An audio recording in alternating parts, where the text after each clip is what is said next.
warahmatullahi wabarakatuh. Salam sejahtera.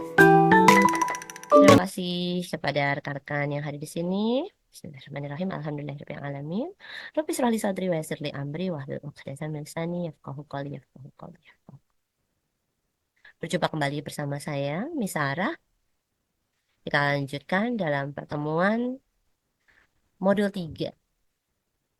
Ya, modul 3 di sesi kedua PPT kita kali ini. Semoga bisa terlihat jelas. Saya akan sedikit menjelaskan ya, rekan-rekan dan berbahagia yang tergabung dalam mata kuliah AKMA 4413 Riset Operasi. Silakan diperhatikan PPT yang ada dalam bahan ajar, rekan-rekan ya.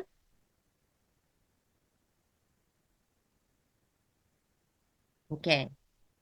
Semuanya sudah terlihat? Dalam riset operasi pertemuan kali ini yang kita bahas adalah bagaimana tentang pengawasan persediaan atau stok. Ya, ini implementasi bagi kita yang bekerja di industri manufaktur gitu ya. Kita juga ada, semuanya ada persediaan yang ada di industri service sektor juga ada, di perhotelan, di distribusi, logistik ya. Kemudian dalam bacaan pada modul kita itu ada mengenai model yang paling sederhana tentang biaya setupnya. Kemudian kita perhatikan ketika ada model persediaan itu artinya juga kita ingat tentang biaya pemeliharaan barang. Kemudian bagian selanjutnya adalah model persediaan dengan keterlambatan barang. Nah, beberapa macam model persediaan yang lain itu contohnya ketika ada model persediaan dengan diskon ya atau potongan harga, kemudian model persediaan barang yang dibuat sendiri. Kalau barang yang dibuat sendiri itu biaya setupnya bagaimana, kemudian biaya pemeliharaan barangnya juga bagaimana. Selanjutnya ada to the point, contoh soal, supaya nanti pada saat ujian bisa, ya masih bisa menjawab. Ini adalah matematika sederhana, ini adalah matematika ekonomi. Contoh soalnya seorang pedagang selama 1 tahun harus memenuhi permintaan. Permintaan pembeli sebanyak 24.000 kilogram. Nah, permintaan sepanjang tahun relatif stabil. Biaya pemesanan setiap kali membeli itu sebesar Rp3.500. Biaya penyimpanan setiap kilogram barang terhitung selama 1 tahun itu Rp10. Nah, setiap kilogram loh ya. Nah, bagaimana? Sekarang tentukan berapakah jumlah pembelian paling ekonomis. Dan yang kemudian bagian B, berapa lamakah jangka waktu antara pesanan satu dengan pesanan berikutnya agar pemesanan ekonomis. Baiklah rekan-rekan, jawabannya bisa ya dilihat, disimak bahwa kita tentukan R sama dengan 24.000 kilogram. Kemudian CS Rp3.500 dan CI-nya Rp10. Jumlah pembelian yang ekonomis kita katakan Q-Star ya. Jadi Q-Star coba bisa dilihat lagi dalam buku modul bahan ajar. Rekan-rekan bisa lihat ini adalah soal yang berkaitan dengan jumlah pembelian ekonomis, itu keywordnya adalah economic order quantity ya, EOQ. Jadi kita menghitung jarak waktu antar pesanan yang ekonomis. Nah, Q-Star itu pembelian yang ekonomis akar 2 kali R kali CS per CI. Coba disimak lagi ya. Q-Star sama dengan akar 2 R CS per CI.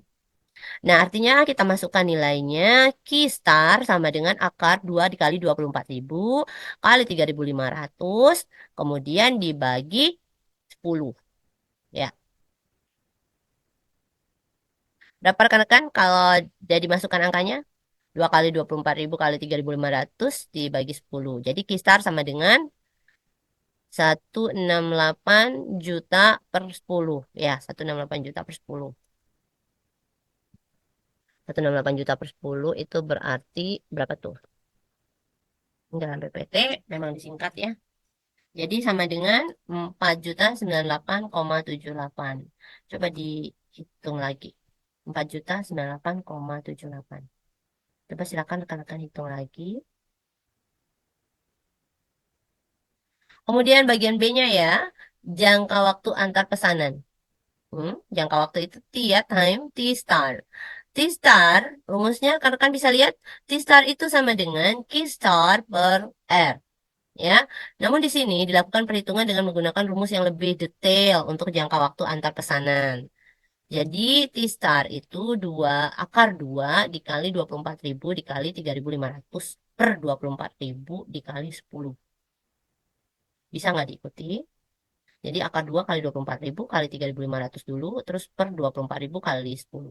Eh, jadi T star-nya itu akar dari total yang kita hitung ini, T star sama dengan 0,171 tahun. 0,171, ayo dikalikan 365. 0,171 kali 365 sama dengan 62 hari. Benar? Benar. Hitung lagi aja. Nah, beberapa macam mode persediaan yang lain itu eh eh, mode persediaan dengan diskon ya, potongan harga. Kemudian mode persediaan barang yang dibuat sendiri. Tadi ada biaya setupnya. Bagaimana kita melakukan perhitungan biaya setup? Ada biaya mulai berproduksinya, ya kan bisa saja ada biaya untuk displaynya mesin ya, mempersiapkan kebutuhan untuk proses produksi. Kemudian ada biaya lagi untuk membuat schedule, biaya untuk memberikan penjelasan kepada karyawan yang akan mengerjakan atau biaya trainingnya. Kemudian biaya pemeliharaan barang. Biaya pemeliharaan barang itu di gudang sebesar jumlah barang yang disimpan rata-rata dikalikan dengan biaya simpan setiap tahun. Safety stock, reorder point, dan analisis sensitivitas. Safety stock adalah persediaan barang yang sifatnya ekstra atau kelebihan dari kebutuhan yang biasanya terjadi. Untuk menentukan besarnya safety stock dapat dilakukan berdasarkan rata-rata kekurangan barang.